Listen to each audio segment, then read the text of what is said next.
नमस्कार, मी पल्लवी. आज आपण करुवेप्पिलाई रसम तयार करूया. हा तामिळनाडूचा एक छानसा पदार्थ आहे. हे रसम चवीला खूपच छान लागते. ही रेसिपी तुम्ही नक्की करून बघा. चला तर आता आपण सुरुवात करूया.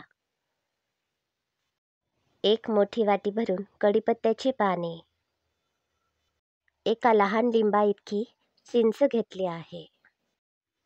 एक मोठा चमचा मिरी पावडर घेतली आहे. मिरी पावडर ऐवजी 1 चमचाभर मिऱ्या घेऊ शकता. धने 4 चमचे घेतले आहेत. 1 मोठा चमचा जिरे घेतले आहे. 1 चमचा मेथीचे दाणे घेतले आहेत. 1 वाटी ओले खोबरे खवून घेतले आहे. 5 ते 6 सुक्या मिरच्या घेतल्या आहेत. आता आपण ही चिंच बाजूला ठेवूया आणि बाकी उरलेले सगळे साहित्य या पातेल्यामध्ये थोड्याशा तेलात परतून घेऊया.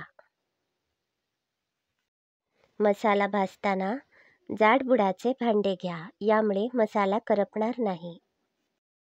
हा मसाला भाजण्यासाठी मी 2 चमचे तेल घातले आहे. हा मसाला भाजलेला तयार आहे. हा आपण थंड करण्यासाठी ठेवूया. आता मसाला गार झाला आहे. हा मसाला आपण मिक्सरच्या भांड्यामध्ये घालूया. आता यामध्ये चिंच घालते आणि 1 वाटीभर फुटाणे घातले आहेत.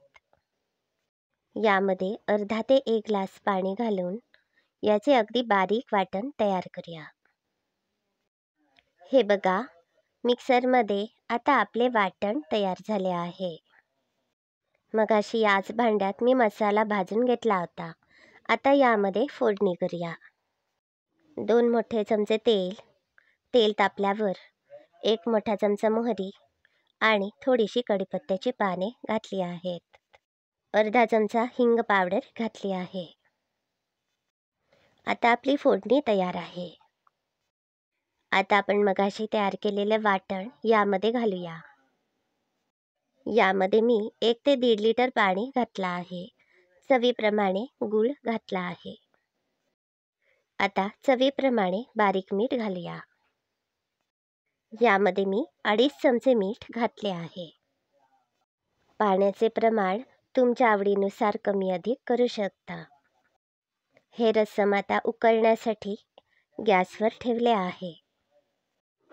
हे बघा, आपले रसम आता चांगले उकळत आहे आणि दाटसर सुद्धा झाले आहे. हे करुवेप्पिलाई रसम तुम्ही भातावर घेऊ शकता. अशाच सोप्या रेसिपी बघण्यासाठी माझे चॅनल सबस्क्राईब करा. हे व्हिडिओ सगळ्याला शेअर करा. धन्यवाद.